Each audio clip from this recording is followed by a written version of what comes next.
Assalamu alaikum everyone. Thank you for tuning into our channel. I have with me today a very special guest for our discussion series of new ideas, better HR. My guest today is a very distinguished person, somebody that I personally admire a lot. He has grown over the span of his career into a professional that everybody admires, and I'm so grateful to have him today. I'd like to welcome Mr. Irfan Akhil. Thank you so much for joining us today. Thank you very much, Samar.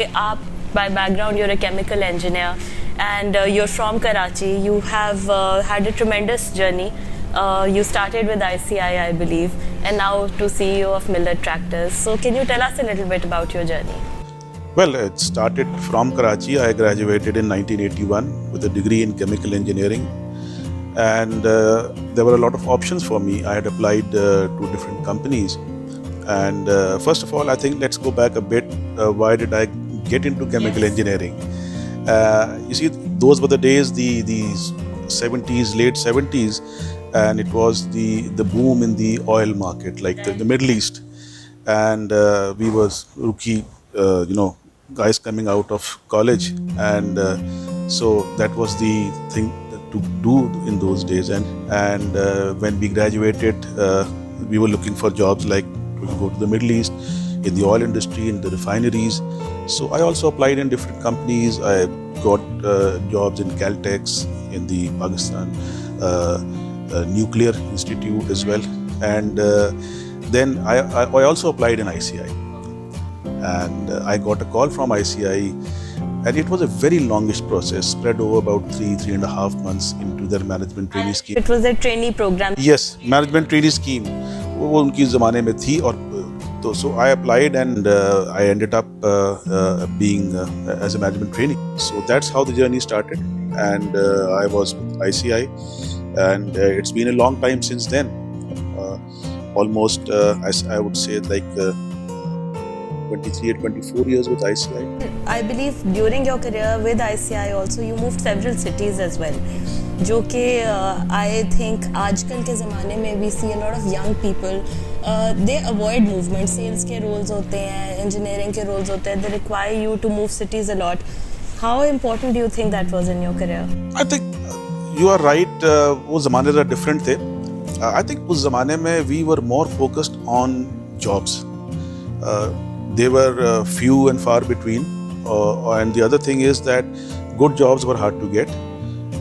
And thirdly, for example, for engineers, it was a presupposition that it would throw you in the outskirts of the country, because industry is not in the cities, as you know. So I ended up in places like Kyoda. I ended up in Lahore, in Karachi, and for a brief period I was in the UK. And from a company perspective, do you think it's important, जो as a manager, क्या impression पड़ता है when the employee is hesitant to move? होते थे उस ज़माने में, मेरे बैच के दो थे, they refused to move. आपकी growth उनसे affect लोगों की हुई over the span of their career? To be very fair, उनकी तो नहीं हुई, मतलब जो अच्छा. So वो ज़माने में हमारी there was this myth, और myth क्या, it was a reality, कि जी in order to rise to the higher echelons of the company, you have to go the whole round. But वो कुछ अरसे के बाद ये चीज़ चेंज हो गई कि Kyoda was not कि जी हम ज़रूरी है वहाँ जाना आपने. You can go और भी plants. In this situation, the company adapted.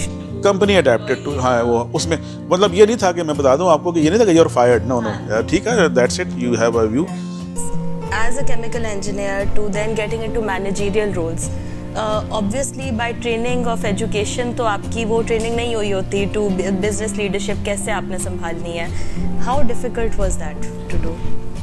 I think it was a difficult experience, but I must mention here ICI system. I would say, sitting back 38, 39 years from that point of when I started my career in 1981, ICI is an institution. It was an institution, and that's why I learned the ropes of management. But you see, it was on-the-job training combined with education proper. Like I went to business schools, I went to INSEAD, I went to Ashridge Management College, and there were numerous trainings on the South Asian and we went around. So it was like on the job training followed by comprehensive classroom training, and then you had to equip yourself. Obviously they look, because randomly तो बंदे नहीं select होते, आपका career path determine उसी तरह होता है कि if you have something in you. बिल्कुल, तो आप कहना चाह रहे हैं एम्प्लॉय का अपना भी बहुत इम्पोर्टेंट रोल है in this development, however company का उतना ही इक्वली इम्पोर्टेंट रोल है. Absolutely.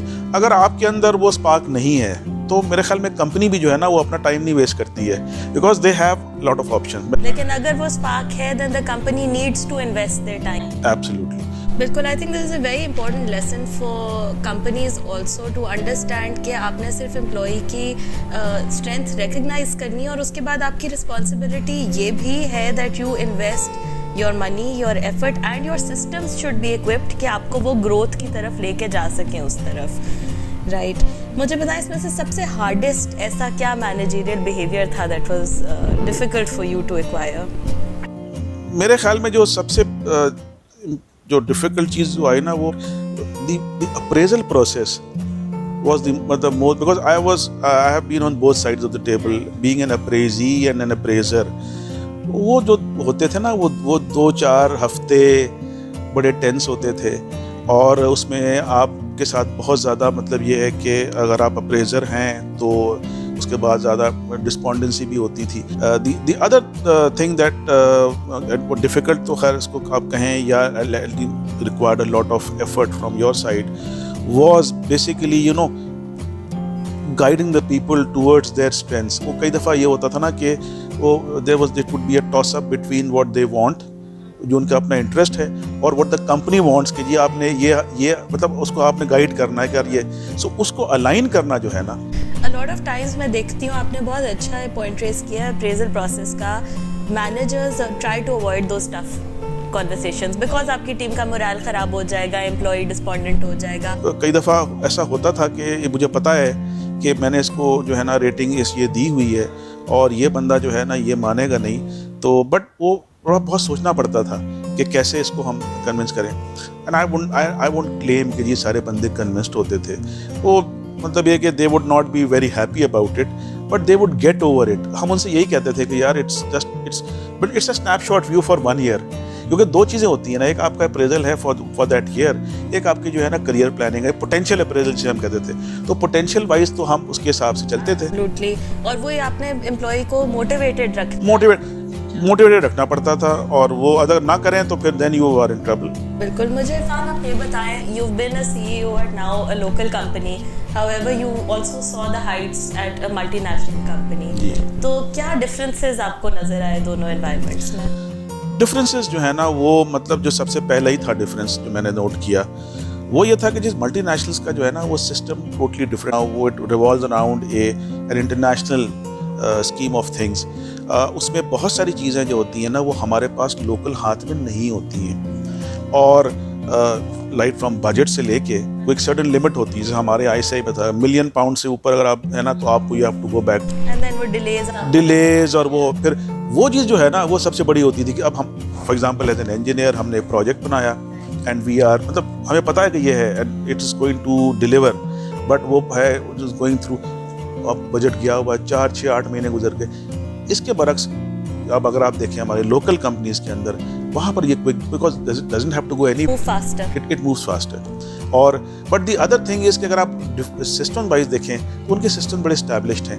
वहाँ पर उनके सिस्टम्स के अंदर आई वोंट से कि जी 100%, बट ये है कि जनरली पर्सनल जो है ना वो इंटरफेरेंस वो कम होती है बदल, ना कि लोकल कंपनीज जो हमारी हैं उसके अंदर उनमें ज़्यादा होती है कि जी आपका एंड ऑफ कोर्स यहाँ पर we are more in the local company profitability driven. वहाँ आप देखें वहाँ पर ग्रोथ और डेवलपमेंट ड्रिवन होती है. मतलब है कि वो आप अगर आप बैलेंस शीट उठा के देखें तो रिटेन अर्निंग्स जो है ना आपको वो हमारे यहाँ इसमें जो है ना बिकॉज रिटेन करके then they would go into increasing growing the company. बहुत इंटरेस्टिंग आपने एक पॉइंट रेज किया Irfan. I want to understand this a little more. Companies का आप कह रहे हैं लोकल कंपनीज में जनरली प्रॉफिटेबिलिटी ड्रिवन पर्सपेक्टिव ज़्यादा होता है. Isn't that detrimental to employee growth or just your environment in general?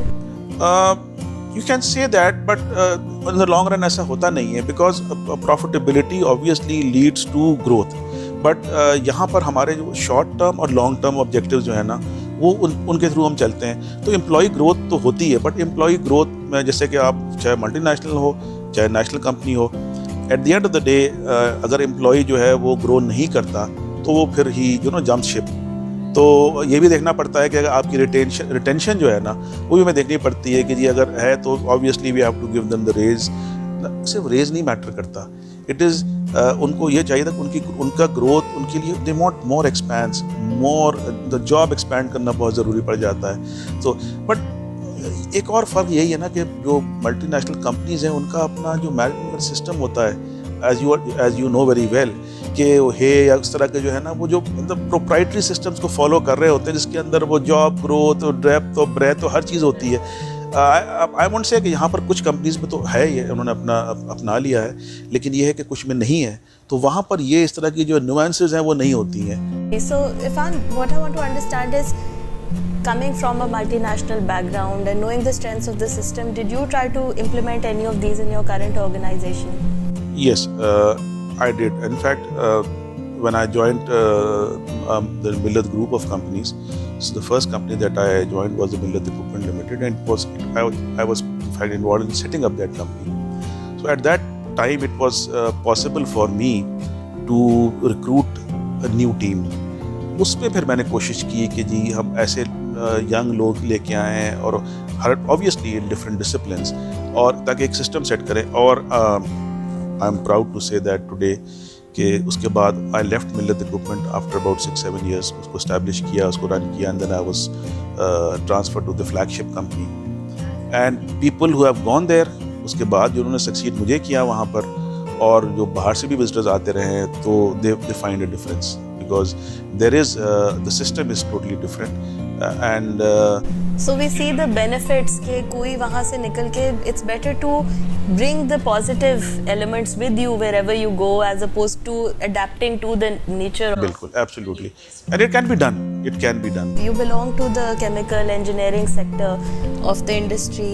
We see a lot of females that जो graduate तो कर जाती है with engineering degrees, however professionally वो growth नहीं उन्हें मिली over the years. Why do you think that is?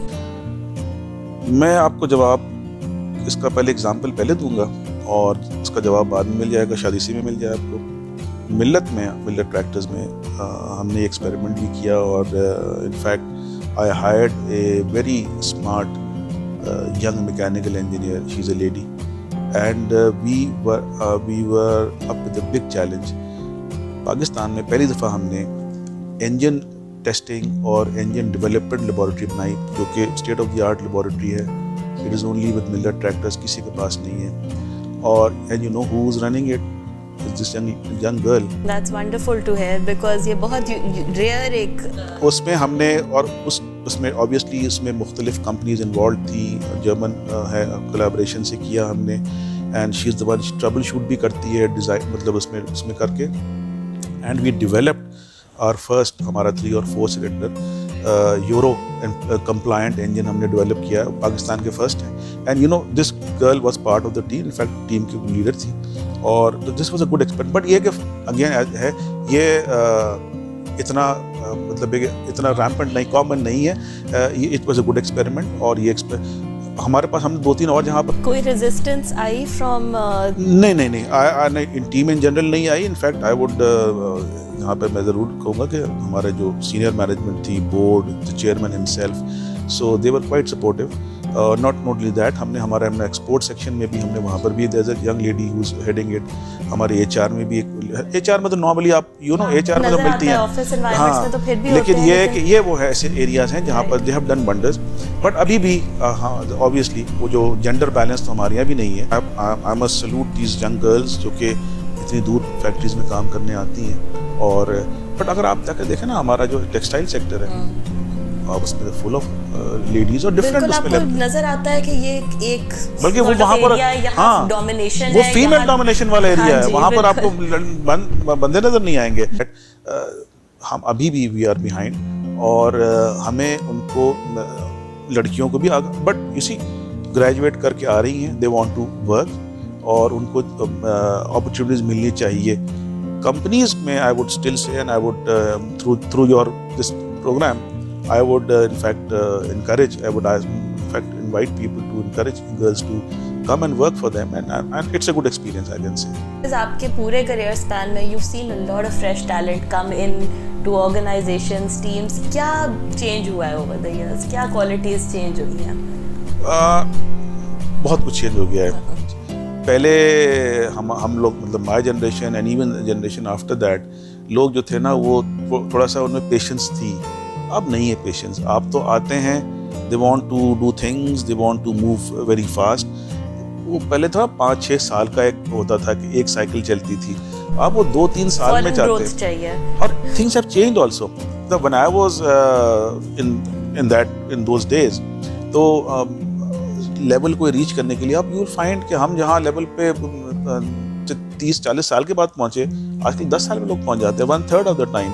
तो you will find CEO level या डिपार्टमेंट लेवल जो है ना, लोग 30-32 साल की उम्र में पहुंच जाते हैं. सो which is very common now. तो अब हम उसको, लेकिन हम परेशान नहीं होते क्योंकि हमें पता है कि इस तरह है, बिकॉज थिंग्स हैव चेंज्ड. सो फिर कंपनीज उस रेट पे चेंज कर रही हैं जिस तरह एम्प्लॉय चाह रहे हैं. मेरे ख्याल में companies are having a bit of a difficult time changing to adapting to those, क्योंकि वो जो उनका आता है ना, उनका जो पुश होता है ना, वो डिफरेंट किस्म का होता है. But I would say that इस चेंज को हमें जो है ना, वो हमें एम्ब्रेस तो करना ही पड़ेगा. और with this you will find के ऑब्वियसली एक पूरे सिस्टम के अंदर एनर्जी एक आ रही है, जो कि पहले आई वुड माई जनरेशन हम ज़रा स्लो और वो सोच समझ के मूव करते थे. सोच समझ के प्रॉब्ली मीन्स दैट कि जी आप सोच समझ के नहीं करते, नहीं. बट आई थिंक थोड़ा सा उनमें पेशेंस की जो है ना वो कम है. हर कंपनी की अपनी कुछ कोर वैल्यूज़ होती हैं. आई एम श्योर मिल्लत की भी अपनी कोर वैल्यूज़ होंगी. As a CEO, how important do you think it is कि आप वो डेमोन्स्ट्रेट करें? कुछ ऐसी चीज़ें होती हैं कि जो आपके अंदर रहती हैं. मसलन फॉर एग्जांपल मिल्लत के बारे में बात करूं तो मिल्लत stands for standing on your own 2 feet. और ये एक बहुत बड़ा अच्छा एग्जांपल है इस पूरे पाकिस्तान में कि जिसके अंदर हमने जो है इंडिजिनस डेवलपमेंट खुद की है. आज the survival of this company is because of the fact कि हमने लोकलाइजेशन जो की ना अपने ट्रैक्टर्स और मशीन्स की, वो ऑलमोस्ट 95% से तक पहुंचा दी. सो ये जो है ये एक स्ट्रेंथ है आई थिंक, और ये हमारी तमाम ग्रुप कंपनीज के अंदर ऐसे एंड वी प्रैक्टिस इट. हमारी सेल्फ रिलायंस है. इसी वजह से जब लाइक अब आपकी ये latest devaluation of the rupee है, उसका इम्पैक्ट जो दूसरों पे बहुत ज़्यादा है, हम पे उतना कम है, because we are standing on our own. That's fantastic. So you are saying कि आपने कंपनी कल्चर में बिल्ड किया हुआ है कि हमने ये ओन करना है, and that is how everybody is trained to live by. Absolutely. that value. I'll give you an example. थोड़ा सा और भी हो जाएगा. When I was in MEL, तो हम वहाँ पर गियर्स बनाते हैं. तो हुआ ये कि वो प्रॉब्लम हो रही थी एक गियर के लिए, जो गियर का रॉ मटेरियल था उसको ब्लैंक फॉर्म फोर्जिंग कहते हैं. तो उसमें प्रॉब्लम आ रही थी. तो बोर्ड मीटिंग में मैंने कहा कि जी बड़ा मसला है, और सिंस मिलर ट्रैक्टर्स को हम सप्लाई करते हैं तो मैं इसको चाइना से इम्पोर्ट कर लेता हूँ. और ये मेरा कहना था, और हमारे चेयरमैन साहब जो थे ना, he went of his handle. ये सेड कि यार अगर हमने फोर्जिंग ही इंपोर्ट करनी है तो हम गियर भी इंपोर्ट कर लेते हैं, but then we don't need you and your company for this. So that was lesson for me कि जी आपने फोर्जिंग यही लोकली डेवलप करनी है और उसको फिर कट करके गियर को फिनिश करके देना है. You've reached the peak of your career. You're the chief executive. लेकिन फिर भी do you think learning stagnant हो जाती है इस लेवल पे आके, या how do you try to keep yourself fresh with concepts, ideas? नहीं, मेरे ख्याल में लर्निंग कभी स्टैग्नेंट नहीं होती है. और ये मेरा भी पहले ख्याल था कि जी आप एक आ गए, एक आप ट्रेन चल रही है तो, या जहाज़ चल रहा है ऑटो पायलट पे है, आप सिर्फ आपको एफर्ट करना पड़ता है लैंडिंग और टेक ऑफ पे, बट वो चल रहा है. ऐसा नहीं होता. Every day is a new day, every day is a new challenge. आपको, हम ये समझते थे कि जी अब नॉर्मल चल रहे हैं, पाकिस्तान है ये. जी हमारे बाहर से लोग आते रहते हैं, हम उनको बताते हैं कि यार तो totally different ball game. Running an enterprise, every day you find new things. कभी कंपनी के अपने इश्यूज़ हैं, फिर एक्सटर्नल इश्यूज़ हैं, नेशनल इश्यूज़ हैं, वो सब इम्पैक्ट करते हैं. तो you have to keep abreast of it. आपने मुझसे पहले भी सवाल किया था, वो मेरे ख्याल में जवाब बीच में रह गया था कि जी यू आर एन इंजीनियर और आपकी ट्रेनिंग आपको क्या. तो उस वक्त हमें समझ में नहीं आती थी, हमें सिखाया गया कि जी वो obviously I was not a finance graduate, कि जी वो आपकी कंपनी की रिपोर्ट कैसे पढ़ते हैं, उसको कैसे इंटरप्रेट करते हैं। You had to learn all this, और as you go up the ladder you have to find ways and means, because then you will have accountants reporting to you, और वो आपको ऐसी बात समझ नहीं आ रही होगी तो फिर तो but at the end of the day फिर ये कि जो अभी आपने टेक्नोलॉजी की बात की, अब हम सारी बिजनेस जो है ना वो थ्रू ERP चलती है। अगर आपको and it gives you moment bye moment आपको इन्फॉर्मेशन होती है कि अब क्या हो रहा है, अब प्राइस कैसे चेंज हो रही है। सो अगर आप अपने आप को अडेप्ट नहीं करेंगे तो आपको you will never have that information. और एक और बात मैं ये कहना चाहूँगा कि अगर आप नीचे से ऊपर आए हुए हैं ना तो आपकी फुटिंग बहुत स्ट्रांग होती है, और अगर आप मसाइल आते हैं and you give them sort of a solution, तो वो बड़ा वेल थॉट ऑफ होता है, वो एक्सपीरियंस से आ रहा होता है, और उसकी एक्सेप्टेंस ज़्यादा होती है। ना कि अगर आप बिल्कुल लैटरली आए हुए हों और आपने ना देखा हो, आप उनको कोई बात बताएं ना तो they will listen to it but they won't believe in it. So if one last thing I'd want to understand from you is, in your experience as a leader, what is the most common mistake managers make? I think lots of mistakes that we make. एक तो ये है कि जी don't take people for granted. Plus ये है कि communication is the main thing I find. अक्सर ये होता है ना कि आपके दिमाग में, अब मैं एक बहुत बड़ा, आपने एक सवाल का एक बार मुझे जवाब बहुत सारे आ रहे हैं, मल्टीनेशनल में और नेशनल कंपनी में क्या फ़र्क है। अब फॉर एग्जांपल वो कम्युनिकेशन का system, the language that we spoke there, अब हम जब बात करते थे तो मैंने इतनी सी छोटी सी बात की और वो समझ जाते थे वो। अब आप एक नेशनल कंपनी में आके बात करते हैं क्योंकि वो एक सिस्टम में नहीं है, तो at times it gets lost, और आप एक्सपेक्ट कर रहे होते कि मैं तो बता दिया इसको, अब ये रिजल्ट आना चाहिए, नहीं आ रहा तो क्यों नहीं आ रहा। So communication I think is one of the major areas जहाँ पर हमें प्रॉब्लम्स आती हैं, और हम शायद इसको प्रॉपर्ली जब कम्युनिकेट, हम समझते हैं कि हमने कर दिया, हम नहीं करते, and we end up into problems. ये एक एरिया है जिसको हमें फोकस करने की भी ज़रूरत है। Very valuable lessons from you. Thank you so much for your time in this. Thank you very much for inviting me and making me walk past memory lane. No, fantastic. We got to learn a lot. Thank you so much. Thank you very much. बहुत शुक्रिया।